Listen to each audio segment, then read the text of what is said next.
Madhuban news की लोकप्रियता का अंदाज़ा इस बात से लगा सकते हैं कि मधुबन न्यूज़ सामान्य तौर पर लोगों का इंटरव्यू करता रहा है, लेकिन मधुबन न्यूज़ के दफ्तर खुद देश के वरिष्ठ पत्रकार पहुंच गए मधुबन न्यूज़ का इंटरव्यू करने, जो सामान्य तौर पे अपने चैनलों में काफ़ी चर्चित रहते हैं। इसमें से बंसल न्यूज़ के संपादक और चैनल हेड शरद द्विवेदी हैं, एबीपी न्यूज़ के पॉलिटिकल एडिटर अभिषेक उपाध्याय और दूरदर्शन न्यूज़ के कंसल्टिंग एडिटर मनीष वाजपेयी, तीनों ही संपादक तुरंत मधुबन न्यूज़ पहुंचे।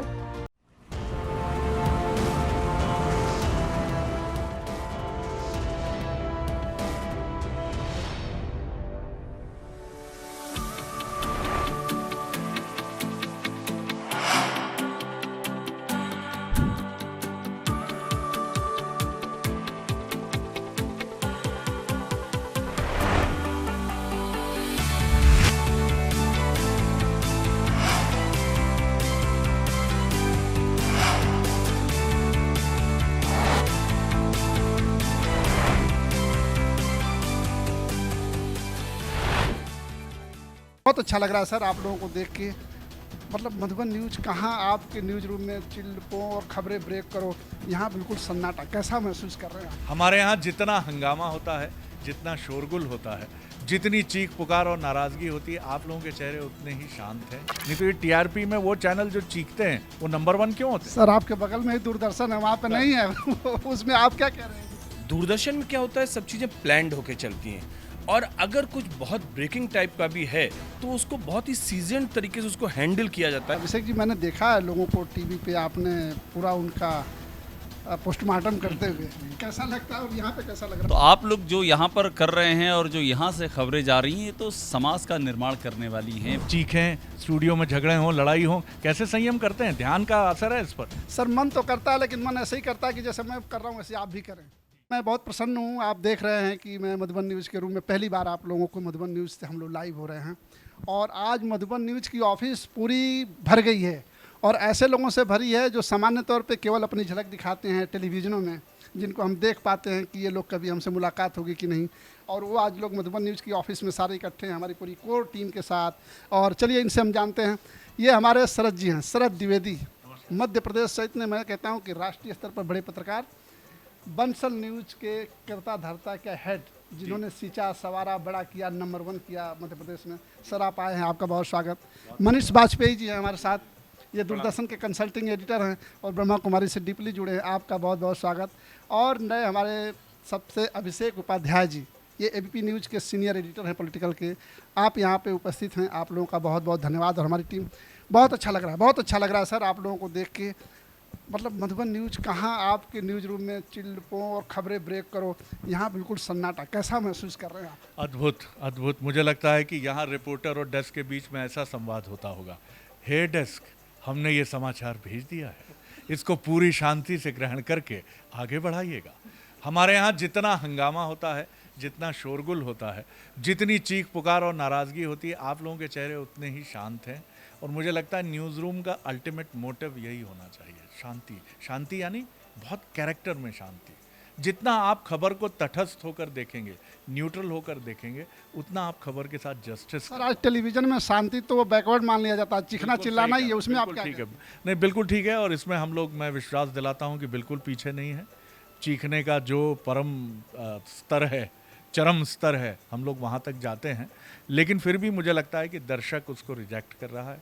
दर्शक ये चाहता है कि जीवन में शांति हो, तो धीरे धीरे वो दबाव जितना बढ़ेगा, हम टेलीविज़न चैनल्स पर भी हम आपको अत्यंत शांत भी नज़र आएंगे। नहीं, बट मैंने भी देखा कई बार, आप भी तो वो गदर मचा ही देते हैं जब उस तरह का माहौल आता है। वो ऐसा सिचुएशन में क्यों संभालते संभालते ऐसा हो जाता है? देखिए, पता नहीं क्यों ऐसा मान लिया जाता है कि जैसा गाना वैसा बजाना।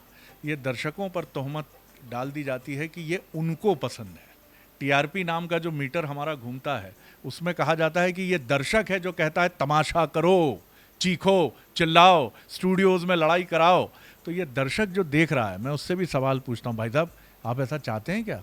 और नहीं चाहते हैं तो बोलिए फिर, नहीं तो ये टीआरपी में वो चैनल जो चीखते हैं वो नंबर 1 क्यों होते हैं? सर आपके बगल में ही दूरदर्शन है, वहाँ पे नहीं है उसमें आप क्या कह रहे हैं? आपने चूंकि जिक्र दूरदर्शन का कर दिया, दूरदर्शन की भूमिका इस देश में बिल्कुल अलग है।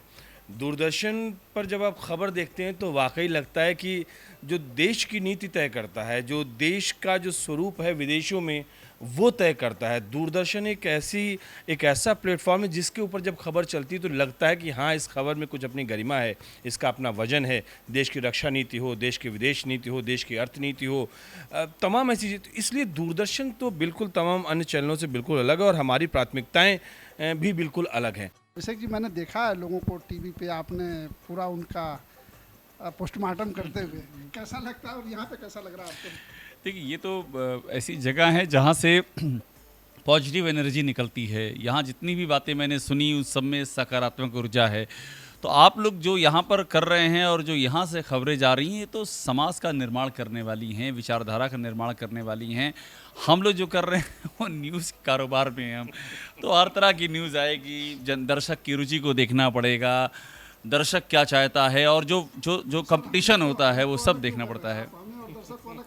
क्योंकि आप फिर सनसनी दिखाएंगे ना तो आपको दिक्कत होगी। फिर आप लेकिन दूसरी तरह की सनसनी है जो लोगों को समझ से जाननी चाहिए। तो आपके सामने बहुत सारी लिमिटेशन है, हम लिमिटेशन तोड़ चुके हैं, बहुत पहले तोड़ चुके हैं। तो ये अच्छा है कि आप उस लिमिटेशन को बना के रखें, हम खुद चाहते हैं आप बना के रखें। और लेकिन जो उसका मेन मकसद है ऑब्जेक्टिविटी, वो हम भी मेंटेन करते हैं, वो आप भी मेंटेन करेंगे और हर किसी को मेंटेन करना पड़ेगा। आपकी न्यूज़ अगर ऑब्जेक्टिव नहीं है तो आप कंपटीशन में टिक नहीं पाएंगे। वो प्रोफेशनल मजबूरी भी, प्रोफेशनल एथिक्स भी है, वो करना ही होगा। मधुबन न्यूज़ के लिए रिपोर्ट कर रहा हूँ शरद द्विवेदी, गेस्ट रिपोर्टर की तरह। आप लोग जल्दी जल्दी इधर आ जाइए तो हम कोशिश करेंगे कि समझेंगे कि पहला सवाल तो मेरा होगा हमारे जो कोमल जी हैं। कोमल जी, मन नहीं करता हमारी तरह चिल्लाएं, चीखें, स्टूडियो में झगड़े हों, लड़ाई हो? कैसे संयम करते हैं? ध्यान का असर है इस पर? सर, मन तो करता है, लेकिन मन ऐसे ही करता है कि जैसे मैं कर रहा हूँ वैसे आप भी करें जी। तो इसलिए ये तो आत्मस्थापना हुई। आत्मस्थापना मत करिए, प्रेम करिए। आप ये करिए कि हम लोग भी धीरे धीरे उस तरफ बढ़ेंगे अगर बढ़ सकते हैं तो। जैसा अभिषेक जी ने बखूबी कहा कि ऑब्जेक्टिव आपके हमारे अलग अलग हैं। आप शांति के पूजक हैं, हम लोग थोड़ा विध्वंसता के पूजक हैं, लेकिन फिर भी कभी मन नहीं करता हमारे जैसे हो जाए? ना बिल्कुल नहीं। क्योंकि उसको करने के बाद तो आपके ऊपर क्या गुजरती होगी समझ में आ जाता है। आपने जयंती दीदी को जब लाइव किया था तो आपने जो उत्तर दिया था जी, वो आपके लिए ही काफ़ी है बताने के लिए। आपसे मैं जानना चाहूँगा, एक गहरा ठहराव, शांति, आप असाइनमेंट डेस्क देखती हैं, जबकि हम अभिषेक और हमारे मनीष जी जानते हैं कि सबसे बेचैन व्यक्ति जो टेलीविज़न में होता है वो असाइनमेंट डेस्क का होता है। आप शांति कैसे मेंटेन करती हैं? यही जो यहाँ का प्रभाव है, ऑरा है? ये तो मैं आपसे सुन रही हूँ कि इतना बेचैनी वाला प्रोफाइल होगा ये, बट जब से मुझे 10 साल हो गए हैं असाइनमेंट देखते हुए, और मुझे बहुत पीसफुल लगता है क्योंकि एक एक मेल रिसीव करना या फ़ोन कॉल रिसीव करना, हम भगवान के ध्यान में, मतलब परमात्मा को याद करते हुए अपने कार्य की शुरुआत करते हैं।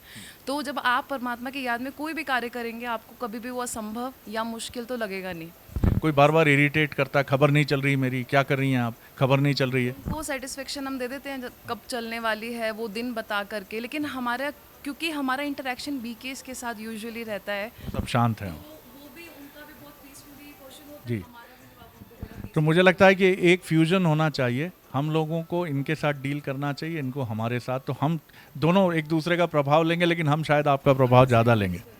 Very true. आप क्या कहेंगे, किस तरह का अनुभव है आपका यहाँ, और क्या आप जो मेन स्ट्रीम चैनल्स हैं उनको देखकर आपके मन में क्या विचार आता? जब सबसे पहले मैं यहाँ पे आई थी तो मैं स्क्रिप्टिंग बस करती थी, उसके बाद मैंने एडिटिंग चालू की, फिर थोड़ा थोड़ा एनिमेशन चालू किया। तो पहले हम लोग यूट्यूब पे ज़्यादा फोकस नहीं थे, पहले हमारा टीवी पे टेलीकास्ट होता था। अब जब से यूट्यूब चैनल चालू हुआ है तब से मैंने बाहर में भी देखा कि कैसे होता है। जनरली बीच बीच में कभी न्यूज़ भी देखते हैं, तो वो जो फोर्स होता है, वो जो आप लोगों का तरीका होता है बोलना का, तो कभी ना कभी तो ऐसा लगता है कि इसको अडॉप्ट नहीं करना है।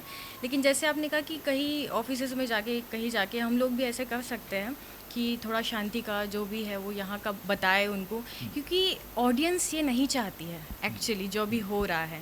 तो जैसे भाई साहब ने कहा कि दूरदर्शन यही कर रहा है, वो इतना फोर्स से तो नहीं बताता है, जो भी बताता है बहुत शांतिपूर्वक बताता है कि लोगों को उस पर विश्वास भी होता है। अच्छा, आपने अच्छी बात कही है। हम जब से यहाँ पे आए हैं बाबा घर में, तो मीडिया का कोई नॉलेज नहीं था, लेकिन यहाँ आने के बाद बाबा के याद में, और बाबा इतनी शक्ति भर देता है कि जो चीज़ 2 दिन में होने वाली है, भाई साहब बोलते अभी बनानी खबर है, तो बस बाबा को छोड़ देते और खबर ऑटोमेटिक बन जाती 2 दिन में।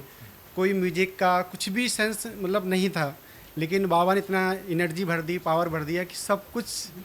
और मैं जब रिपोर्टिंग करने जाता हूँ तो कई बार ये सोचता हूँ कि क्या पूछेंगे, लेकिन बाबा ऐसे ऐसे क्वेश्चन भर देता है कि ऑटोमेटिक वो निकलने लगता है कि ये पूछना है, तुरंत एनर्जी आ जाती है। वो बाबा है ना, टचिंग करा देता है तो ऑटोमेटिक सब अच्छा हो जाता है। बहुत शुक्रिया। तो मुझे लगता है अगर इस तरह का एक फ्यूजन बनेगा जिसमें अध्यात्म और देश और दुनिया की खबरें दोनों मिली जुली होंगी, तो ये एक अद्भुत वेंचर होगा। और मुझे लगता है कि एडिटोरियल पॉलिसी में मधुबन न्यूज़ की और ब्रह्मा कुमारीज की इस पर बहुत थॉट प्रोवोकिंग एक डिस्कशन की ज़रूरत है। और मैं उम्मीद करता हूँ कि आगे जाकर ऐसी कुछ चीज़ें आगे बढ़ेंगी। तो इस वक्त मैं शरद द्विवेदी गेस्ट रिपोर्टर के तौर पर माउंट रोड से वहाँ से रिपोर्ट कर रहा हूँ मधुबन न्यूज़ के लिए। अशोक जी के साथ शरद द्विवेदी, माउंट आबू।